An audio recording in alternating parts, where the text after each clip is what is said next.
હવે વાત કરીએ એક્સ્ટ્રા ટેરિટોરિયલ જ્યુરિસ્ડિક્શનની, એટલે કે આ જે ભારત છે તેની બહાર કોઈ પણ વ્યક્તિ કોઈ પણ પ્રકારનો ગુનો કરશે તો પણ તેને સજા મળશે.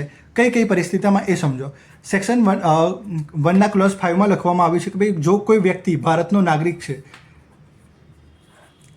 સમજો આ ભારતનો કોઈ નાગરિક છે, તે વિદેશમાં જાય છે અને મર્ડર કરીને આવે છે તો તેને ભારતના BNS મુજબ જ સજા મળશે. સમજો ગુજરાતના બહુ બધા લોકો કેનેડા જાય છે. જો ગુજરાતનો કોઈ વ્યક્તિ કેનેડા જઈ રેપ કરીને આવે છે તો તેને સેક્શન 63 મુજબ રેપની પનિશમેન્ટમાં 64 મુજબ જે સજાઓ છે તે જ મળશે. બરાબર. હવે કોઈ એરક્રાફ્ટ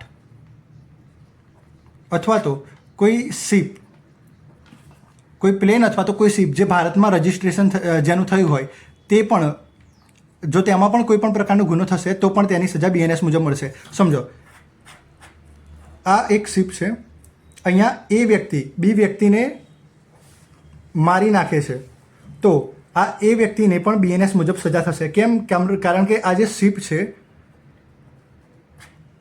તે ભારતીય રેગ્યુલેશન એક્ટ મુજબ જ નોંધાયેલી છે, એટલા માટે.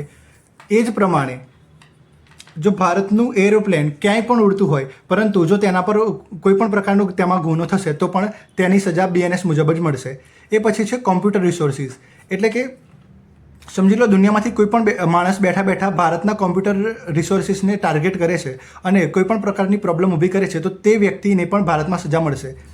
હવે આપણે વાત કરીએ કે ભારતના નાગરિક, સમજો આ ભારત છે અને ભારતનો કોઈ નાગરિક વિદેશમાં જઈને મર્ડર કરીને આવે છે તો તેને કઈ રીતે સજા મળશે. તો આ વિદેશી એટલે કે જે ભારતનો નાગરિક છે જે વિદેશમાં ગયો છે અને મર્ડર કર્યું છે અને તે જેમ જ ભારતની ધરતી પર પાછો ફરશે અને તે જ્યાં જ દેખાશે ત્યાં જ તેને ઉઠાઈ લેવામાં આવશે.